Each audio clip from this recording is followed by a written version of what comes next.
Want to bring in Democratic strategist Rebecca Piercy, and with us, Republican strategist Mark Bednar. He's a former communications director for Speaker Kevin McCarthy. I have been of the mind, guys, that the Senate is more in play than it was certainly a year and a half ago. And the 6 states that we just listed are stunning in that they are considered in many places toss-ups, which, again, when you talk about places like Iowa and Alaska, Ohio, I mean, these are states that had been written off in the swing column for many years back in play. And yet it does feel like it's a steep climb, Piercy. And so I wonder, as someone who looks at these races, if you feel that way, what you see, and the fact that these are the 6 that we're looking at. No, I feel great about this map. I really do, not just because it's geographically diverse, but because it actually is places I think we can win.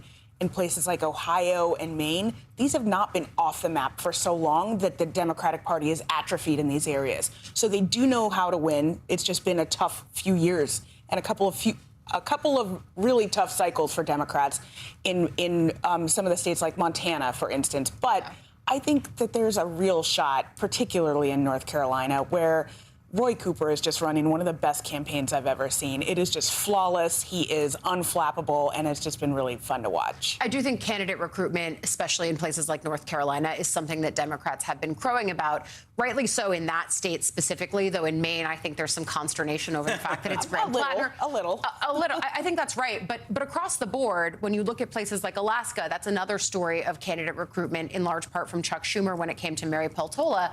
I guess the bigger question here, Mark, for Republicans is, when you look at states that are back in play and could be flips, what is the feeling that you and your colleagues have? Well, when you look at the map in totality, you listed off, Allie, a lot of red states. So Iowa, Ohio, Alaska. These are all red Republican states. However, we need to take into account as Republicans the fact that Donald Trump carried the most idiosyncratic, eccentric coalition that we've seen in decades. And it's going to be really important for Republicans to re-engage those same populations. Are they? And it's not going to be easy. It's going to be constant work. That's what luckily we're on recess quite a bit now because we can't keep the House open. Yeah.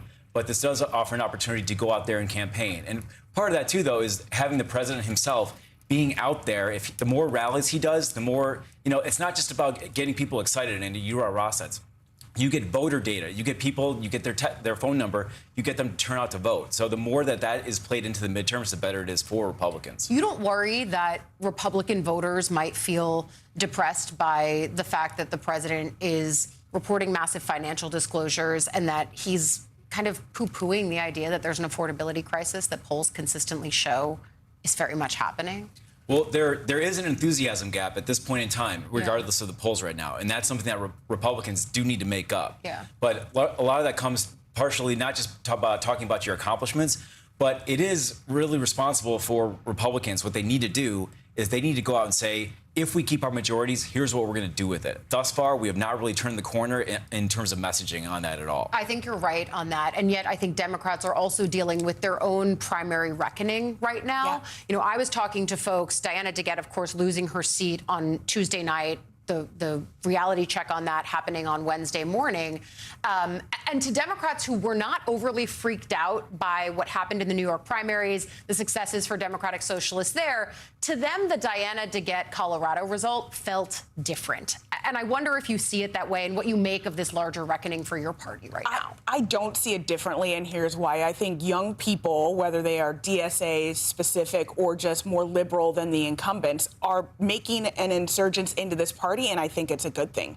I think it is fresh energy. I think it is, we've got a lot of incumbents on both sides of the aisle that have been there a really long time and don't know how to effectively run races anymore. That's the problem.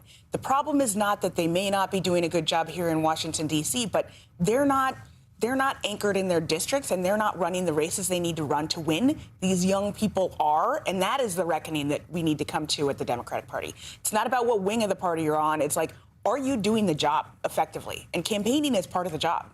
And I actually think in the Michael Bennet Colorado governor race, I think being out of Washington is one of the things that ended up working against him, because among Democratic voters that I've spoken to, they're just mad that they don't feel like there's enough D.C. pushback. Exactly. And I think that that's a notable piece of this. You know, you said something, I think, in a pretty funny way, like, thankfully, we're out of session a lot.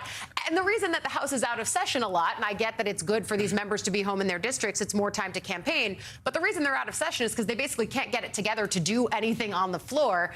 You understand innately how that was, given the way that Speaker McCarthy had some trouble on the floor with rules and other things that should be procedural givens for the majority. But what do you make of the way that Republicans right now are basically being forced to work against some of their own agenda items when it comes to the president bucking the housing affordability bill in favor of the SAVE Act, which doesn't have the votes to pass, but is now kind of thrusting the House into turmoil? Well, we got him right where we want him. That's the good news here. Home? Campaigning? Right, exactly. You know, it's gonna be hard to get 218 votes for renaming a post office right now. You know, this is a moment for Republicans, like, getting on the same page. This is where, like, one big beautiful bill signed a year ago, you know, this 4th of July, you had every committee with marching orders, and everyone was busy working towards one goal out of a political necessity. Right now, that same impetus, that same drive doesn't exist.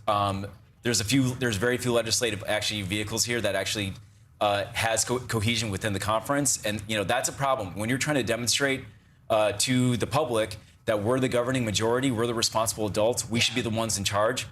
Oh, by the way, we can't pass bills off the House floor. You know, that's a contradictory element, and you know, Republicans, while they can run on big things like Trump accounts and good things going forward, demonstrating leadership right now, this is a challenge, and we need to get our act together between now and the midterms. They also might have been trying to demonstrate something they could run on with that bipartisan housing bill. Your former boss, Elizabeth Warren, teed off on it right in the moment, basically saying this is another way to show the president doesn't care about affordability. And I know Republicans who just sort of like groaned when they heard it, because it was the most obvious thing you could say, given the fact that it was the president himself saying this is actually not as important as the SAVE Act, which is what I want them to focus on. I think both parties would have liked to run on that bill. We will leave it there. I know your answer is going to be yes. Champing at the bit. Rebecca Piercy and Mark Bednar, thank you both for joining us. I will let you get some more words in, though, because we did ask the viewers, why are they awake?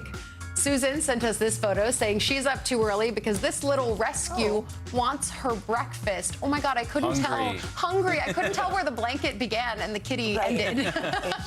David emailed us to say, it's my first day of retirement, and even though my alarm was turned off, I still woke up at the same time. David, it gets better. It gets better, and congratulations. Yeah.